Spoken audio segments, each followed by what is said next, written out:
When many people think of law enforcement, speeding tickets and arresting bad guys often come to mind, but our police do so much more than that. Yeah, for instance, they interact with the community, forming relationships with residents, and that can go a long way in keeping neighborhoods safe.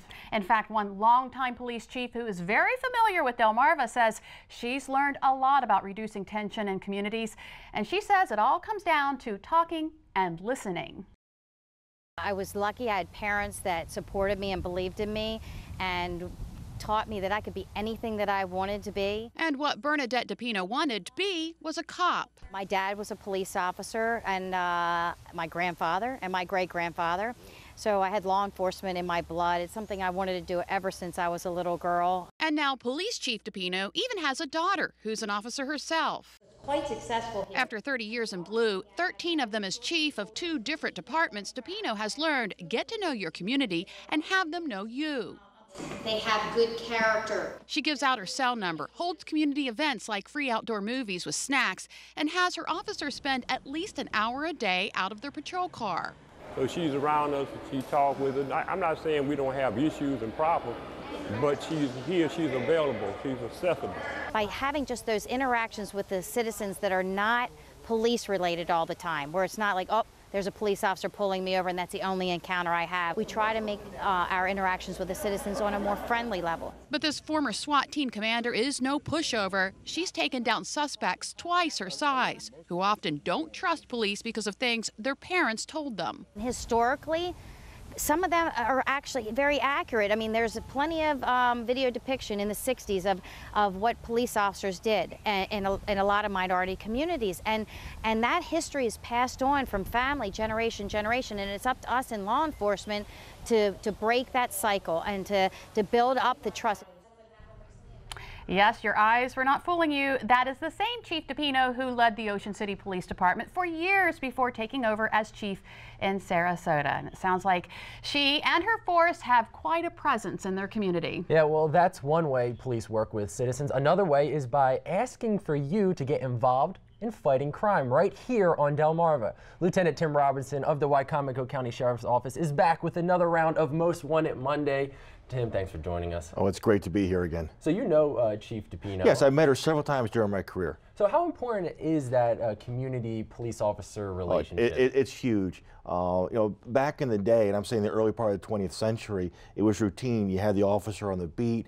He knew his people. And what kind of changed as the technology advanced, the cars came and police started patrolling more vehicles, we kind of started our jobs kind of started drifting away from that, talking with people, and we're trying to get back into that mindset now. It is huge, building that relationship, having a connection with the people, kind of almost what I like to call it almost, you know, that Andy Griffith approach. Sure. Now, I still love watching that show, and I love taking some of the things to heart, to be with the people and let them trust you and know you as an individual, not just somebody wearing a badge. Absolutely. So back to Most Wanted Monday, you know, the community really stepped up. You were getting a lot of tips, but now you really need them to step up again. I know. For the last 3 weeks, our tips have seemed to slow down, and we were on a roll. I mean, sometimes, you know, giving 4 updates on a week. Yeah. And we want the community to get involved, and I'm challenging the community, one, to go to the Facebook page of Crime Solvers of the Ocean Shore, like their page, go to the Wycomico Sheriff's Office Facebook page,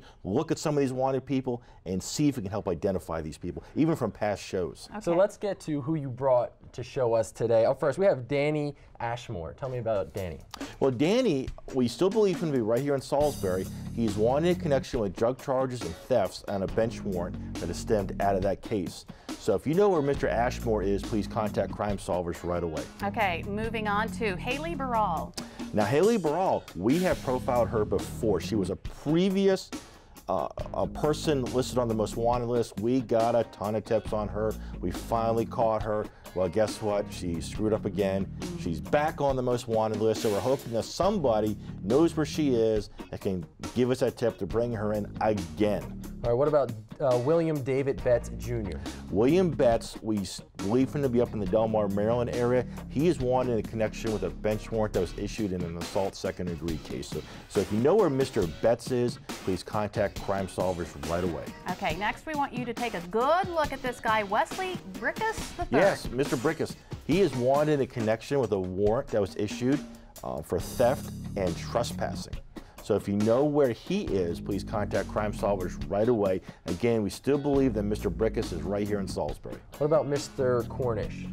Mr. Cornish is wanted in connection with a CDS possession of drugs with the intent to distribute. So if you know where he is, we still believe him to be right here in Salisbury. So if you know where Mr. Cornish is, please contact Crime Solvers right away. And next we have Antoinette Latasha Thomas.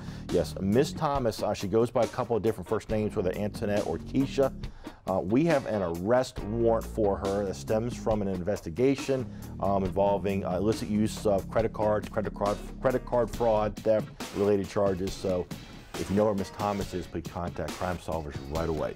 And they can contact you through Facebook yeah, or we by do. calling. Yeah, Crime Solvers does get messages through Facebook. Our law enforcement partners do get messages through Facebook. But if you want to get the tip, you want to get the money, call that number. And it's 410-548-1776. All right, thank you so much, Lieutenant Tim Robinson. Hopefully we'll be getting some calls. You'll be getting. And if you want to see this batch of fugitives in today's Most Wanted